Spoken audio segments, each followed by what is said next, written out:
Good morning, Star City.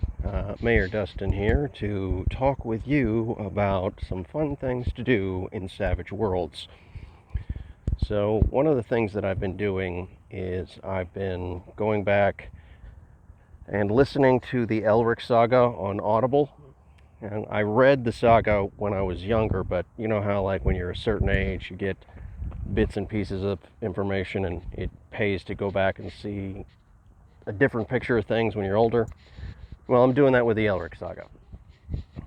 So I'm sitting there and there's some fun stuff going on, but it's definitely different from like your traditional heroic fantasy. This is an anti-hero, or just a troubled guy with some problems going on up in his cabeza. Anyway, so I was sitting there, I was thinking, how do I make Elric of Melnibone in Savage Worlds? Because, that's what we do. We read books and then we make characters about them. And it occurred to me how to do it.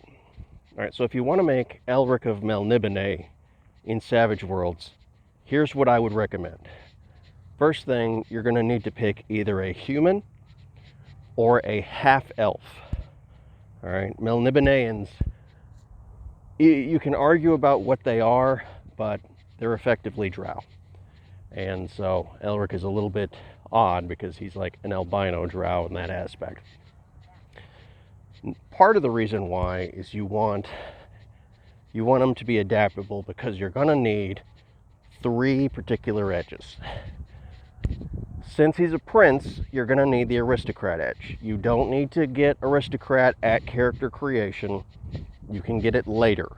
But you will need it eventually because that is one of the major aspects of Elric of Melnibone, is that he is a prince, a king, an emperor, depending on how you look at it. He's called all 3.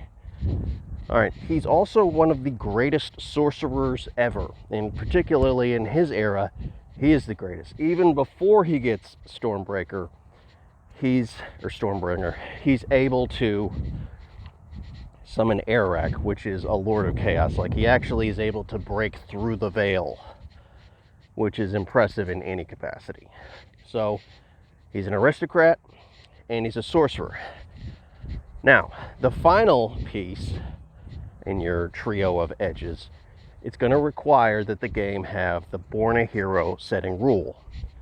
Because in order to get Stormbringer, you're going to need a legendary edge. You're going to need the relic edge. And this is in the fantasy companion. And you're going to need to pick up the relic Soul Drinker. So you're going to have to work that out with your GM. You're going to have to say, hey, I want to play Elric of Melnibone. And in order to do that, I'm going to need this edge and this item. It's a very powerful edge. It's a very powerful item, but it's double-edged because it's technically killing whoever's using it. All right? Now, as for your hindrances, you might want to take Val, Return to Emery.